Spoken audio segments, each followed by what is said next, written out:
Bonjour à tous. Je suis très heureux, enfin je pense qu'on est tous très heureux de se retrouver aujourd'hui dans ce superbe lieu, Théâtre des Bouffes du Nord. Comme l'ont dit Emmanuel Alloa et Serge Branly sur les dernières conférences que vous avez pu voir sur la chaîne YouTube de l'Académie des Savoir-Faire de la Fondation Hermès, nous sommes plongés aujourd'hui dans l'âge du verre. Celui qui exige toujours plus de transparence, de clarté, de lumière, parfois jusqu'à une certaine virtualité. Et nous étions bien dans le virtuel ces derniers mois. Donc je suis heureux de vous retrouver de manière bien réelle cette fois-ci, pour vous présenter la matinale intitulée Le Regard d'eux. Nous allons aujourd'hui accueillir plusieurs personnalités, designers, artisans et artistes. Donc nous allons commencer par Perrin et Perrin, donc qui sont deux artistes qui ont commencé dans la céramique dans les années 80, passionnés pour les premières formes d'écriture notamment. Et ils ont au milieu des années 90 commencé à travailler le verre.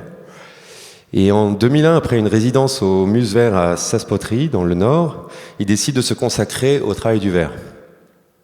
Donc j'ai eu la chance de visiter leur atelier, comme quelques personnes ici.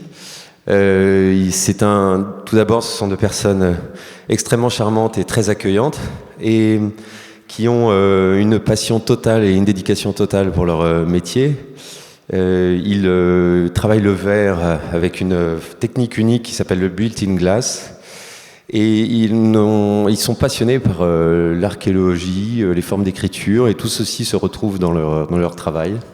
On a l'impression, en regardant chaque bloc que vous créez, chaque sculpture que vous faites, de retrouver des sédiments, des traces d'un passé lointain, des objets très chargés, très, très forts, qu'on va pouvoir découvrir maintenant. Merci. Merci à la Fondation d'entreprise Hermès pour cette invitation. Merci Noé pour cette présentation. Merci à vous tous. Nous sommes ravis et heureux. La présentation de notre partie, va se faire avec trois types de vues présentées sur l'écran. En premier, des vues d'atelier. Une partie plus précisément sur notre technique de building glass. Des vues de sculpture et ensuite des applications en architecture. Donc là, je vais commencer par faire une courte présentation de notre parcours, le temps que des vues d'atelier soient projetées. Et Jackie reprendra un petit peu plus tard, à la fin de ces vues, pour expliquer notre méthode de travail. Voilà. Nos premiers babillages ne se sont pas exprimés dans l'antre et la chaleur d'un atelier. Nous venons, l'un et l'autre, d'un milieu où l'art, ou même l'artisanat, ne pouvait être des perspectives. Durant nos scolarités, la sensibilisation artistique n'était pas intégrée à nos programmes. L'approche de l'art, son histoire, les expositions, les musées, tout cela s'est fait assez tard. Géographiquement, loin de tout, ce furent d'abord les livres. Très vite, ce domaine prit pour nous une grande importance, quelque chose qui allait remplir et faire notre vie, une vie à deux, une passion. Dans le milieu des années 70, nous remettons tout en cause, nous cessons nos activités respectives, nous nous dirigeons vers la céramique. Avec l'argile, nous allons explorer nos premières pistes créatives et les maintenir pendant une douzaine d'années. En parallèle, nous découvrons au sein de l'Académie de peinture orientale de Paris la calligraphie ainsi que la peinture. Nous les pratiquons assidûment pendant plusieurs années sous l'enseignement du maître coréen Hugues. À ses côtés, nous y avons appris méthode, exigence, discipline, maîtrise. Et puis, ensuite, rien que pour le plaisir, en roue libre. Une nouvelle direction commune. Batailler ferme pour devenir des gens fonctionnant sans entrave. Amoureux de la liberté. sans autre attache, fuir les sentiers battus, repartir demain s'il le faut, avec de quoi dessiner et un souhait immense de travailler ensemble. Désireux d'applications différentes, la calligraphie devenait dominante dans nos préoccupations. Hugues Noli, grand artiste coréen contemporain, nous a démontré comment, à partir d'une discipline traditionnelle, faire évoluer la pratique de ses fondamentaux, la transposition. Avec la céramique, rien d'essentiel, rien de profond ne nous satisfaisait.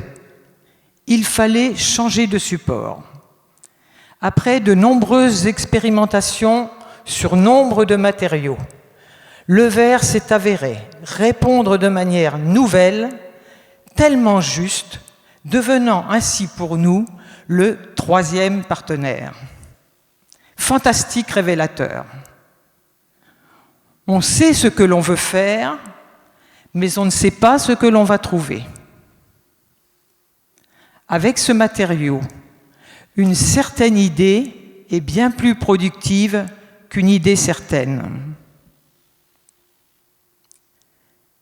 Faire avec le verre et non pas avec du verre. Savoir-faire. Nous allons tenter d'expliquer, non le savoir-faire, mais comment faire pour ne pas rester sans faire quand on n'a pas le savoir-faire.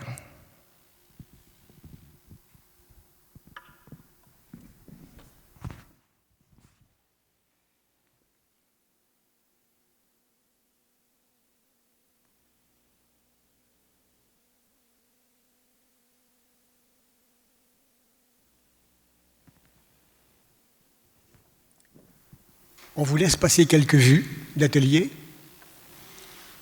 et puis après je vais enchaîner un tout petit peu. Vous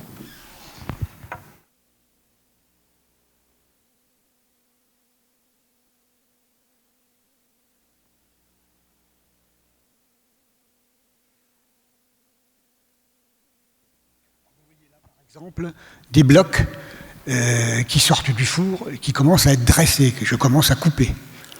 Il s'avère qu'entre nous deux, si on sait tout faire du travail, de ce travail-là, on a quand même scindé les tâches un petit peu.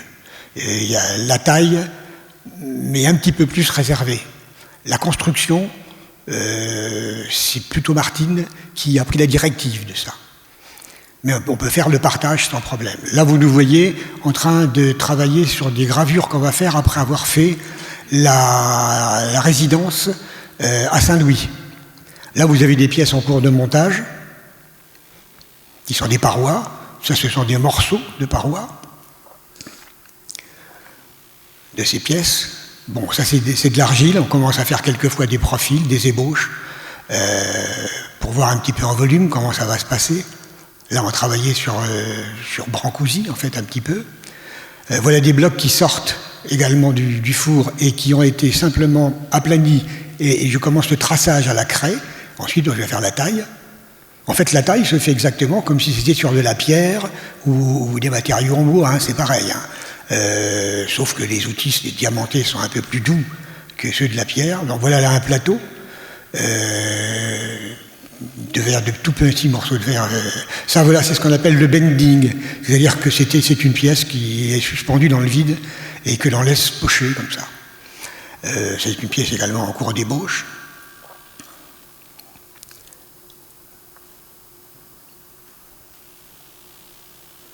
Donc vous avez un enfournement au moment où on va défourner, parce qu'en fait le travail se fait dans des coffrages.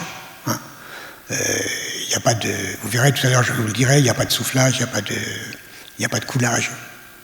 Bon, ça c'est un travail sur Brancusi aussi, après l'étude du baiser de Brancusi, on a fait quelque chose qui était, ça s'appelle Hop et Oula. Là on commence à affiner un petit peu le travail sur des pièces qui s'appellent des seamless. Et voilà, encore les poches, toujours une vue d'atelier.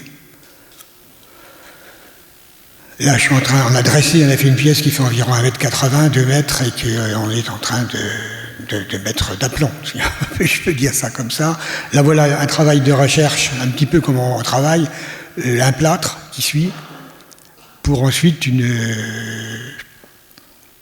un ponçage sur plâtre. Le plâtre n'a pas pour fonction de tirer un modèle, mais simplement de servir de guide pour la taille directe. Certaines pièces assez complexes nous nécessitent d'avoir déjà l'original en plâtre, et c'est lui qui sert de guide pour la soustraction du verre à la taille.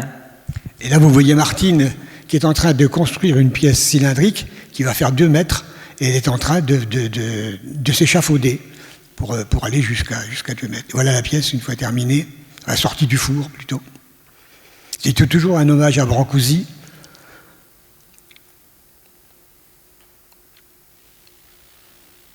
Et là, voilà une pièce qui est en fait le cœur d'une grande pièce, d'une pièce d'un bloc beaucoup plus gros, le voilà. Et ensuite, dans ce bloc-là, on est allé tailler. Et là, voilà des dessins, peut-être qu'on reviendra sur ces dessins plus tard, qui sont en fait les dessins de base de notre travail. C'est très simple, le travail de construction. Voilà, alors, pour suivre ce que Martine a évoqué tout à l'heure, voilà où nous en étions. Alors, on en était sur le savoir-faire, puisque le savoir-faire est le thème. Alors, faut-il savoir pour faire, en ce qui nous concerne, faut-il savoir pour faire, ou faire permet-il de savoir? Autodidacte, surtout faire. C'est notre choix, notre méthode, l'improvisation, l'imagination, la réflexion, la pratique. La difficulté de se faire transmettre du savoir nous a conduit à aller le chercher soi-même. Comment accéder, comment procéder? Il a donc fallu se fabriquer nos propres outils. La façon d'acquérir du savoir, les observations, les réflexions, les pratiques, les répétitivités, les accidents, les écueils, les détournements, forge une expérience, une compétence. Le choix de notre mode d'expression, l'habileté, la dextérité, la virtuosité ont été exclus de notre propos. La préférence d'une pratique au rudiment simple, permettant une élaboration à tout moment maîtrisable, laissant à la créativité toute sa liberté. Mais alors pourquoi le verre? Pour aborder ce médium, il nous a fallu le revisiter, forger un instrument, travailler un style, renouveler la phrase. C'est avec la construction que nous y sommes parvenus. Le verre fusionné que nous mettons en œuvre n'est ni coulé, ni moulé, ni soufflé. Il est organisé, construit. Pourquoi construire? Parce que c'est culturel, civilisationnel, architectural et éminemment géologique. Comment construit-on? Tout simplement en destinant des éléments préparés à des fonctions nouvelles, en voici quelques-unes. Par fragmentation, superposition, accumulation, enchâssement, par déplacement, rotation, par translation, réflexion. Notre travail relève pour l'essentiel de pratiques constructives lentement élaborées. Écriture, musique, architecture pour les correspondances. Et d'une tentative de révélation de processus ou de phénomènes liés à la nature. Si notre proposition est juste, alors les propriétés du verre intransigeantes effectueront une mutation, une transformation, une métamorphose. La découverte est permanente. Il est donc à considérer comme un partenaire de grande valeur. C'est donc bien ces méthodes d'agencement constitutives de notre réflexion que nous nommons building glass. Alors voilà les bases de la construction du building glass. Vous aviez vu un dessin auparavant. Voilà donc ça. Alors le dessin, je vais pouvoir le repasser, voilà. Donc on n'a pas fait de dessin beaucoup plus sophistiqué que ça. D'ailleurs, ça ne nous a servi à rien. Ce sont les dessins qui nous ont servi lorsque l'on a fait notre résidence à Sarpoterie, en 2001, qui ont été la base de la construction. Alors je l'explique en quelques secondes, on est fou d'écriture, on a donc pratiqué la calligraphie un petit peu, extrême orientale, et on a ensuite, pour des raisons d'échange avec le maître coréen, il nous a fait comprendre qu'il était grand temps que le cordon ombilical se coupe. Donc nous sommes rentrés dans notre coquille et on a revisité pourquoi on avait fait de la calligraphie et surtout orientale. Donc on s'est repensé surtout l'histoire de l'écriture. Donc on a réétudié à partir des Araméens, des Akkadiens, des Sumériens, l'écriture cunéiforme, puisque c'est la naissance présumée de l'écriture. Et donc on a regardé comment ça se passait. Ça se passe avec le fameux clou qui est triangulaire, pratiquement, et qui se passe en imprimant dans l'argile, et ça c'était au départ des pictogrammes, c'est-à-dire qu'avec cela, il faisait je ne vais pas faire un cours, hein, mais il faisait donc des images, plus ou moins, des représentations.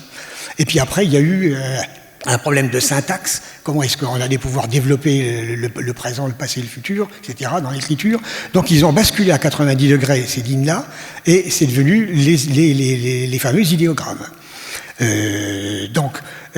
Nous, on a repensé ça, et on a pensé au parallèle et au perpendiculaire, et on s'est dit, on a repensé un petit peu à un personnage que j'aime beaucoup qui s'appelle Épicure, où il travaille à quelque chose qu'il appelle le clinamen, c'est-à-dire qu'il amène le penché, et ce qui fait que les parallèles se rencontrent. Bon, donc ça, c'est ce qui a fait qu'on est arrivé à un élément fondamental qu'on appelle le pizzicato, et qui est une petite pièce, un trapèze effectivement vertical, qui a une certaine dimension que l'on coupe en trois et qu'on peut ensuite réassembler de manière qui n'est pas monotone. Donc ce qui donne, à partir de ce moment-là, voilà, ces choses-là, en première cuisson, hein, en première approche. Je vais laisser développer Martine pour le reste, parce que je ne vais quand même pas lui monopoliser la conversation. Bon, alors ce trapèze nommé pizzicato, c'est un trapèze qui a une métrique assez précise pour nous, qui est constamment coupé en trois, et c'est ce montage de ces trois éléments qui est entrecroisé d'une manière vraiment strictement perpendiculaire et qui constitue des grilles. Des grilles, évidemment, avec des pleins et des vides, hein, inévitablement. Ces grilles-là sont superposées parfois pas à l'infini, mais avec un très grand nombre. Donc je pense qu'on peut avancer les images. Je ne sais pas s'il y a... Oui. Ça, c'est à peu près pareil. Voilà. Et quand on a... Là, l'image est pas tout à fait juste, parce que quand on a une épaisseur assez importante, le sectionnement se fait à la scie. Alors, un sectionnement, lui aussi, basé sur cette forme trapézoïdale.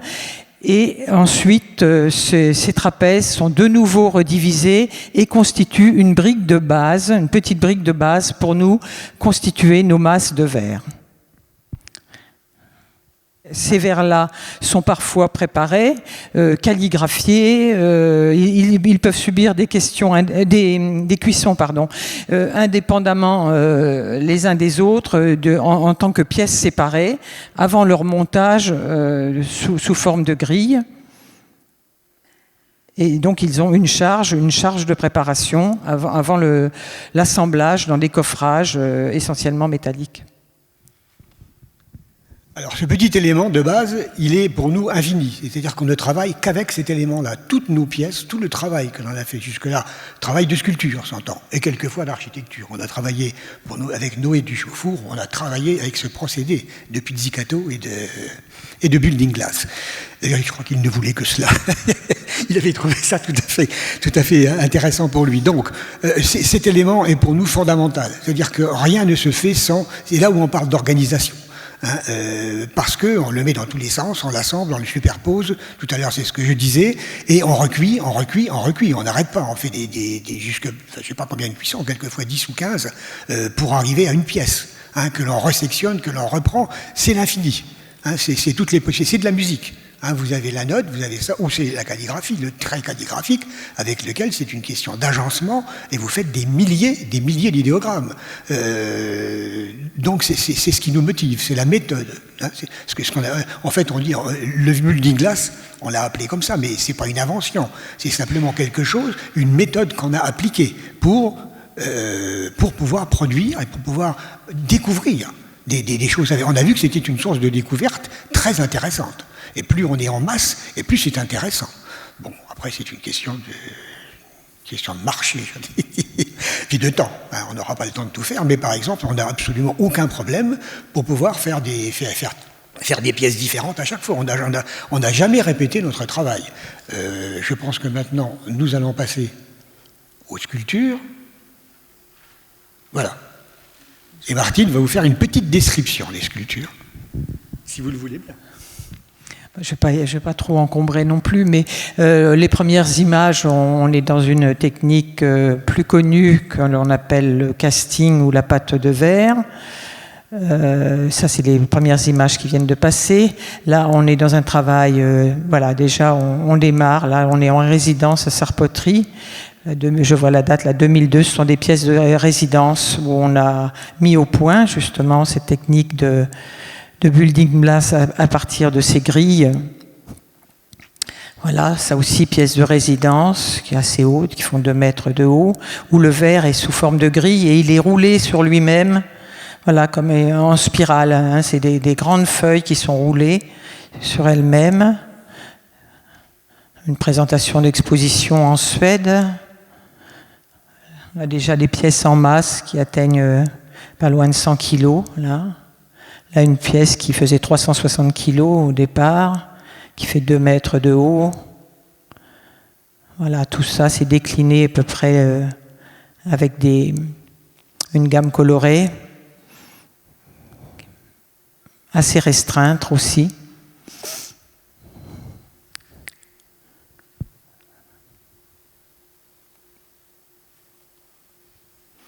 Tout ça, toutes les pièces que vous voyez passer à l'origine sont des parallélépipèdes ou des gros blocs cubiques. On ne fait jamais une forme dans un four, c'est toujours un encombrement de parallélépipèdes et seulement après on vient tailler dans la masse, c'est-à-dire on soustrait, on va jusqu'au cœur du verre pour essayer de découvrir ce que l'on y a mis. Et c'est là, quand Jackie disait que si nos propositions étaient justes, la découverte était intéressante, mais on fait aussi des propositions qui sont mauvaises au verre, hein, et tout n'est pas gagné à chaque fois. Mais comme le cœur du verre est un lieu de transformation, on essaie d'atteindre cette partie-là en soustrayant un maximum et en allant chercher au milieu quelque chose qui nous intéresse, qui est nouveau, qui nous surprend nous-mêmes.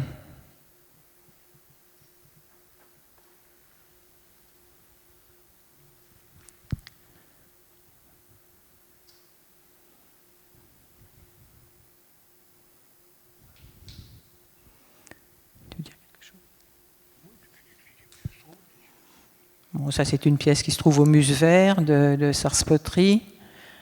Ça, c'est des pièces. Ouais. Pardon ? Celle-ci, on ne sait pas où. Ça, elle est partie. Elles sont parties, mais on ne sait pas où. Ça fait partie aussi de l'histoire des œuvres, ça.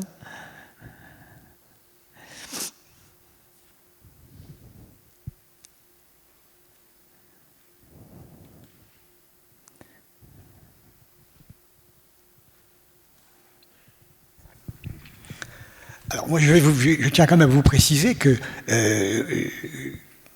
à partir du bloc de verre, quand il a été construit, qu'il a été cuit, qu'il sort du four, à partir de ce moment-là, comme on va le tailler, dans le sens où on va le tailler, il va produire quelque chose.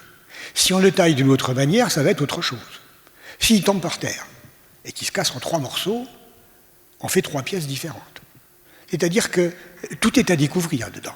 Les pièces que vous voyez là, il est fort possible que l'on puisse les refendre dans un sens, faire etc., resculpter un morceau, en faire un autre volume, et qui va aussi apparaître différemment, légèrement différemment, tout à fait différemment, même quelquefois. Et suivant après les effets de matière qu'on peut faire dessus, comme quelquefois on en fait. C'est pas toujours. Nos connaissances sur le verre, alors c'est là où pour l'Académie du savoir-faire, on a tout de même été touchés qu'on nous demande de venir parler de notre savoir-faire, parce que notre savoir-faire, en fait, il a été appris, on en a parlé tout à l'heure, d'autodidacte, c'est-à-dire qu'on a quelques bases sur le verre. On est allé faire un stage à Sarpoterie en 97, quelque chose comme ça, 16 ou 17, et on a fait un stage avec un monsieur qui s'appelle Van Ginek, Vincent Van Ginek, et qui ne faisait que du casting. Donc, quand on s'est inscrit, parce que je voulais absolument connaître la différence qu'il y avait entre la céramique et le verre au niveau des cuissons, il n'y avait en fait que cela qui m'intéressait. Donc, quand on nous a demandé quelle discipline on voulait faire, bon, j'avais dit n'importe, qu'est-ce que vous avez. Donc, on a dit il reste 2 places dans le casting. On est allé faire le stage de casting. Et sur le sas de casting, au troisième jour, quand on a vu au tableau comment les courbes de cuisson, la différence, l'inversion en fait, pratiquement, d'une courbe de cuisson entre la céramique et le verre, c'était déjà une base très importante pour travailler. Ensuite, on nous a appris les coefficients de dilatation du verre, la compatibilité, on ne peut pas assembler n'importe quel verre avec n'importe quel verre. Et puis ensuite, la façon de cuire, c'est-à-dire à partir de quelle température le verre commence à se transformer. Et jusqu'à où on peut aller, c'est-à-dire jusqu'à liquéfaction, ce qui pour nous ne nous intéressait pas, puisqu'on travaille la mémoire, la trace du verre. Par exemple, tout à l'heure, Matteo Gonnet va venir. Lui, il travaille en tant que souffleur avec déjà un verre liquide, avec un verre beaucoup plus malléable. Nous, pas du tout. On n'excède pas des températures qui sont à peu près de 200 degrés en dessous de celles que lui utilise, enfin que les souffleurs utilisent. Bon, donc on est dans cette plage-là, on sait qu'à 5,50 ça commence à se transformer en montant, et on sait qu'en refroidissant, à 5,50 ça se redurcit. Une fois qu'on sait ça et qu'on a souvent de la casse, on sait les raisons, c'est le choc thermique, c'est la rapidité, ou pas, etc. À partir de ce moment-là, ou si plus rien n'apparaît, c'est qu'on est allé trop haut, et à partir de ce moment-là, on travaille. On a toujours travaillé que comme ça. On n'a jamais fait de recherche de quoi que ce soit beaucoup plus importante sur le verre. Ça ne nous est même pas venu à l'idée. C'est-à-dire que ça nous suffisait comme c'était là pour faire ce que l'on voulait faire. C'est-à-dire, troisième partenaire, découverte. Un point, c'est tout.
Voilà un autre hommage à Brancusi sur le baiser, l'enroulement en fait. On a fait trois pièces différentes, basées sur le même principe. On a fait 3 exemplaires, 3 numéros qui s'enchaînent. Là, on en a fait 5. Il n'y en a que 4, on vient à 5 en réalité. Mais quelquefois, on fait des états de surface. Alors, à la méthode coréenne, de notre coréen, c'est-à-dire que des outils émoussés pour pouvoir faire des touches extrêmement sensibles sur le verre.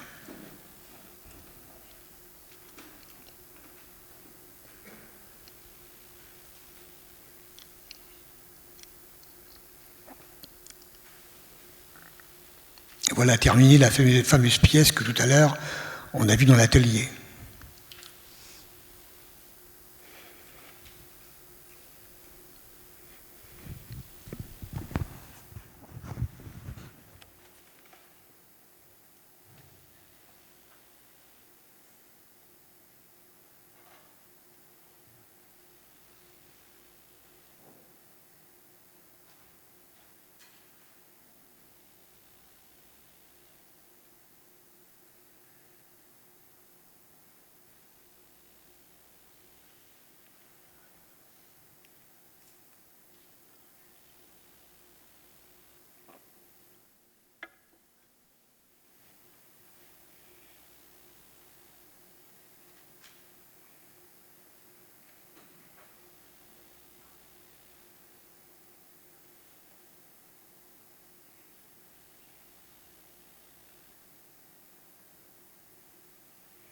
La pièce que vous avez vue en plâtre tout à l'heure quand j'étais en train de lisser le plâtre.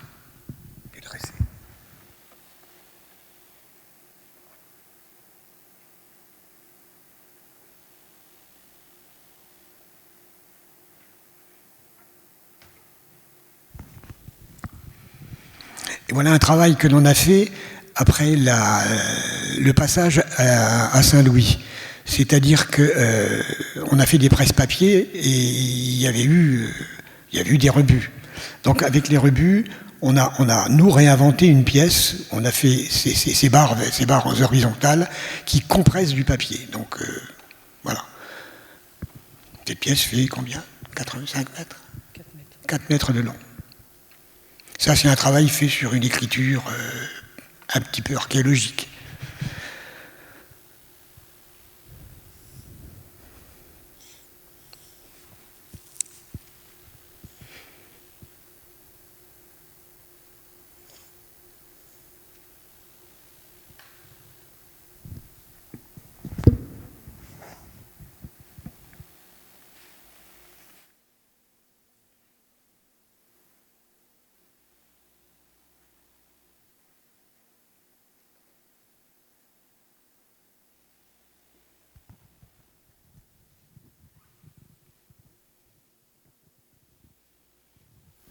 Voilà donc des pièces qui ont été faites en verre à la fois opaque et un tracé dedans. Et une de ces pièces se trouve au musée des arts décoratifs ici.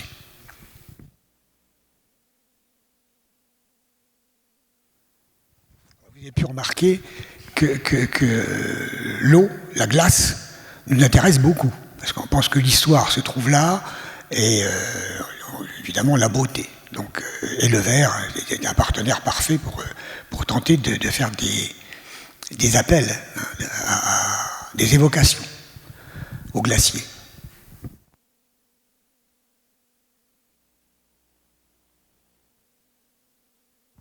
Ça s'appelle les mots bleus. Heureusement, il n'est plus là.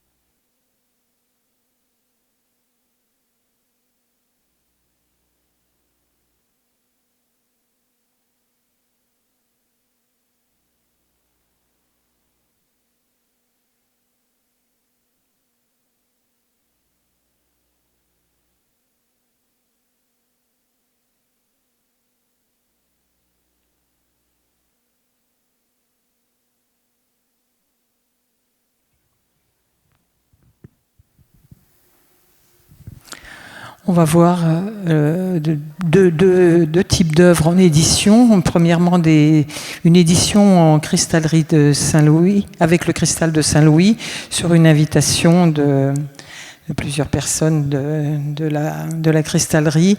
Nous avons eu à réfléchir sur une collection de presse-papier contemporains, une collection de 3 presse-papiers. Et donc c'est un travail qui a été fait bien sûr à la cristallerie, à l'atelier précis des presse-papiers, une grande collaboration sur 1 an et demi à peu près, où voilà, on a fait des propositions, on a fait énormément d'essais, on a travaillé avec une équipe formidable qui a pratiquement répondu à toutes nos directions de travail. Et cela, je suis dubitative sur cette image. Mais bon. Et voilà, donc je fais rien, oui. Et voilà, donc on vous montre là quelques essais non retenus, et puis quelques graphiques de recherche.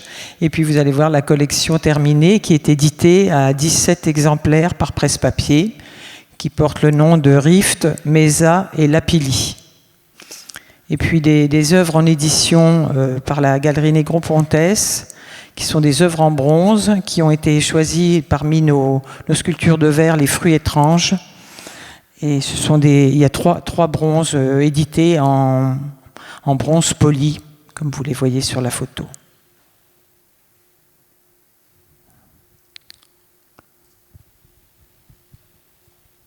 Là, c'est tiré à 8 exemplaires pour chaque bronze.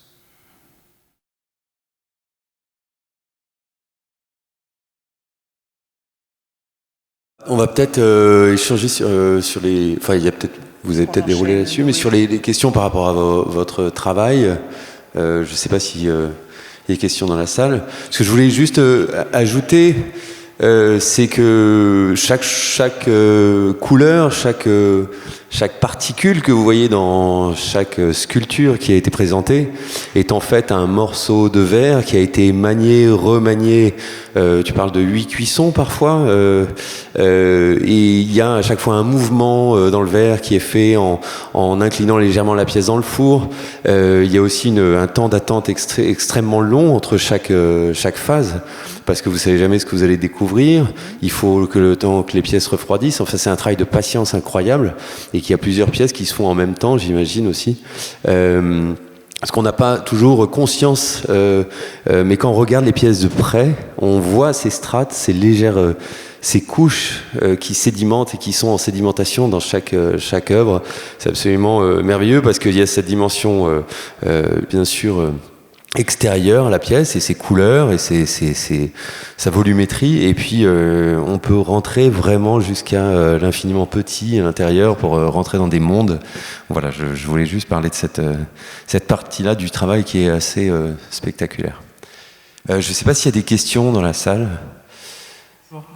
J'avais juste une question sur la méthode. Quelle est l'origine du verre? Parce que je vois qu'il y a beaucoup de couleurs, donc vous travaillez à partir de matériaux de base, et je voudrais juste savoir quel est le matériau de base. Est-ce que c'est des feuilles? Où vous les trouvez? Comment vous gérez la couleur? Ce sont des plaques de verre, et des plaques de verre qui... Alors, le fabricant principal, c'est Bullseye, en Amérique, parce que c'est celui qui vous propose le plus la confiance dans les coefficients de dilatation, en principe. On a eu quelques problèmes, mais très peu, très peu. Et puis, pour les couleurs, la plage colorée, c'est imbattable, quoi. Donc, la compatibilité couleur-vert, l'accord de la couleur avec la compatibilité de tous les verres entre eux, c'est tout de même une sécurité absolue. Sinon, on s'est servi de verres tout à fait Saint-Gobain, par exemple, même du verre à vitre. On a pris quelquefois du verre à vitre. On travaillait avec Saint-Just.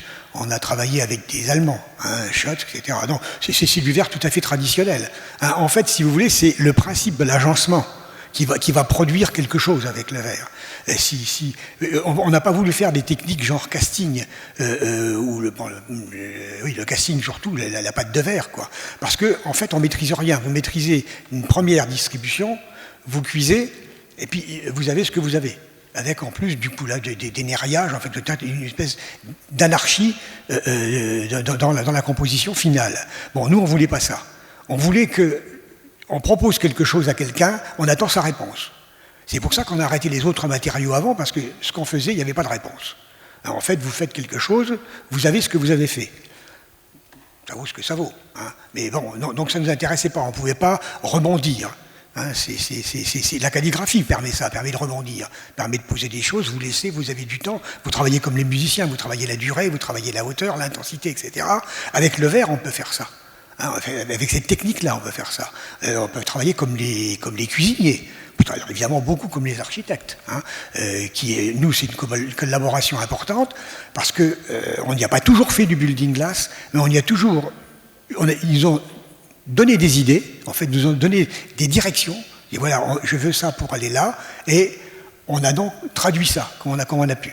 Donc ça nous a permis de beaucoup avancer. Quelque chose nous a permis beaucoup d'avancer aussi. C'est les stages qu'on a fait. Il y a quelques personnes ici qui ont suivi des stages avec nous. Ces gens-là, quelquefois, nous disaient, pourquoi vous faites des stages? Qu'est-ce que vous vous embêtez avec des gens à qui vous allez apprendre des choses, vous n'allez rien faire? Et je lui disais, non, c'est pas ça, inverse.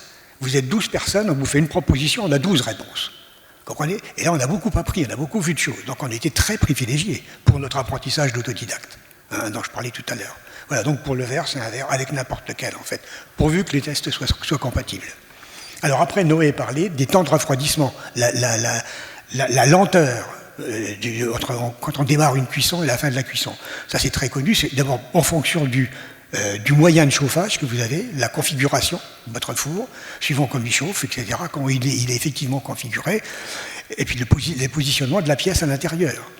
Et alors, comme on est très empirique, parce qu'en fait, nous, les méthodes très ancestrales nous intéressent, parce que quand on regarde le produit qui a été fait par les Sumériens, les Perses, etc., les Égyptiens, bien sûr, les Romains, ces gens-là avaient quand même des moyens très limités, des connaissances très limitées aussi. Et ils ont fait des choses absolument magnifiques. Donc, ça nous a beaucoup calé pour travailler. C'est pas la peine d'avoir de moyens sophistiqués. Voilà. J'ai pu répondre. Je ne sais pas s'il y a d'autres questions. Peut-être que vous pouvez commenter brièvement les slides qui sont en train de passer derrière. On va essayer de revenir un petit peu en arrière si on peut, parce que pour expliquer un petit peu les projets qu'on a fait avec des architectes, dont effectivement la personne très intéressante et très agréable qui se trouve à ma gauche. Voilà, donc on a travaillé. Alors, Non, alors ça c'est une autre partie de nos applications de travail. C'est la collaboration avec des architectes qui nous confient des réflexions et des réalisations sur certains de leurs projets. Alors pour le Royal Monceau, on a travaillé avec Philippe Stark, qui avait une préoccupation, qui cherchait du verre champagne. Voilà, donc il a fait presque le tour de la planète pour trouver du verre. En Italie, on lui avait promis des choses en temps et heure, mais jamais rien n'est arrivé. Donc on a une équipe de son agence qui est venue à l'atelier et qui nous a laissé un temps extrêmement court pour mettre au point ce verre champagne que l'on a réussi en petit format parce que le temps était bref. Et on a pu appliquer des verres champagne et des verres rouges dans le Royal Monceau. Je vais aller plus vite parce que je vois que les images ne suivent pas. Là, c'est un projet avec Pierre Jovanovic à Manhattan, où on a fait pour le maître des lieux une pièce où il prend ses cocktails.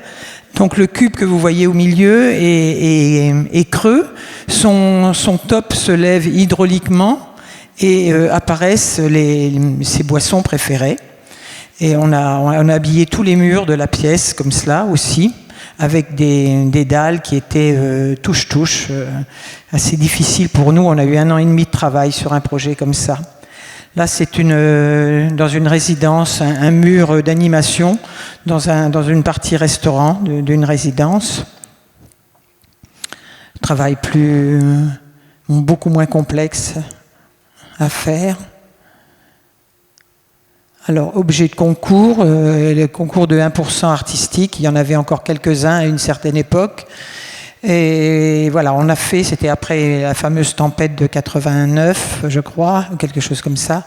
On a fait un mur brise-vent qui sépare un préau d'un jardin. Il y a à peu près, une douzaine de mètres de développé. Les verres sont tous feuilletés, sont tous sécurisés. Fusionné, sécurisé, sablé, je crois, pour une partie aussi. Voilà, là, quand on fait des projets comme ça, on a des équipes de poseurs avec nous, des techniciens, on les accompagne, mais on fait pas la pose, on n'en a pas la capacité, la connaissance. Donc on est aidé avec des gens qui sont à nos côtés et qui le font très bien. Un autre 1% artistique dans un collège d'une petite ville qui s'appelle Coucy-le-Château, où il y avait le château d'Enguerrand II, qui est un château médiéval. Et les deux seules couleurs que l'on ait retrouvées quand il y a eu les fouilles, c'est le rouge et le jaune qui nous ont servi à établir ce panneau dans l'accueil du collège. Là, c'est une autre demande particulière, une séparation de loft entre une partie privée et une partie professionnelle.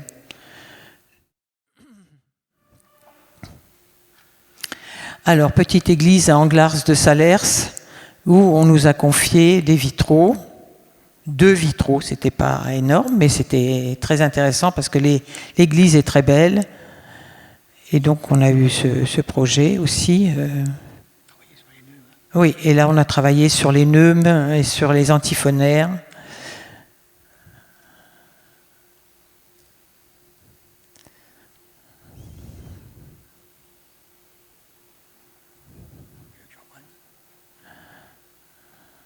Toutes ces images.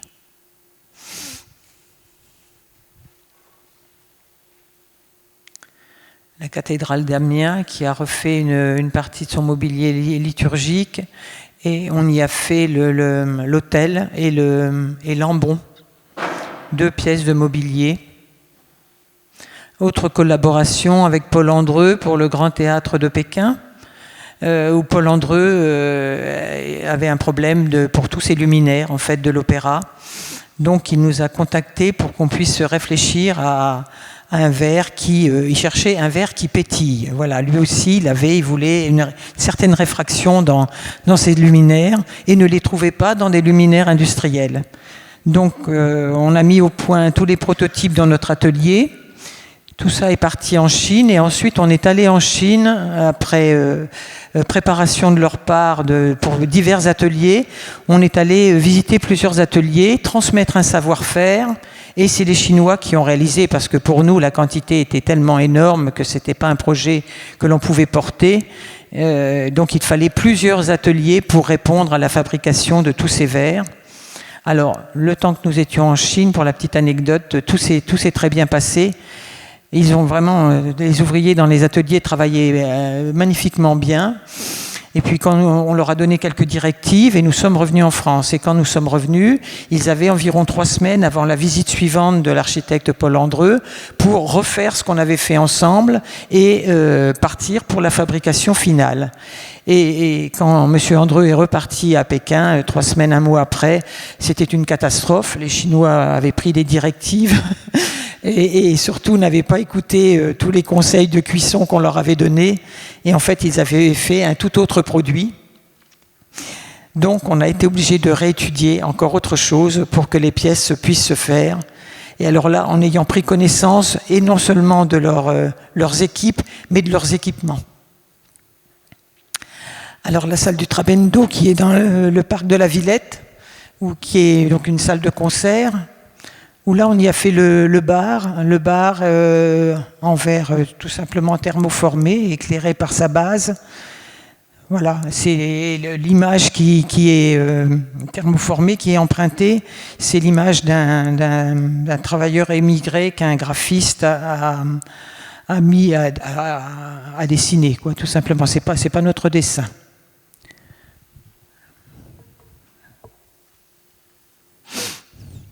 Prunier qui est donc restaurant et les produits que l'on connaît. Donc là, on y a fait, c'est pareil, du mobilier, basé un peu sur l'image de leur boîte de caviar.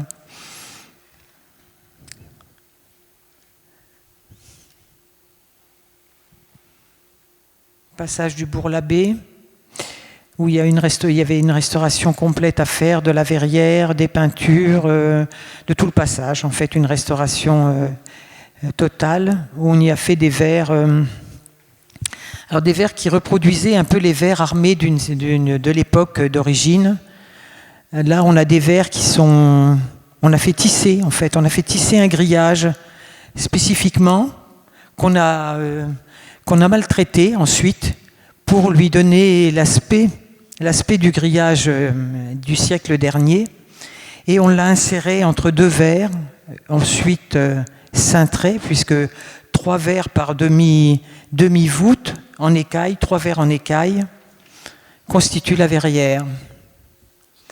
Alors dans une banque, un autre type d'application, où là on a une voile suspendue qui, pareil, descend hydrauliquement pour l'entretien des verres.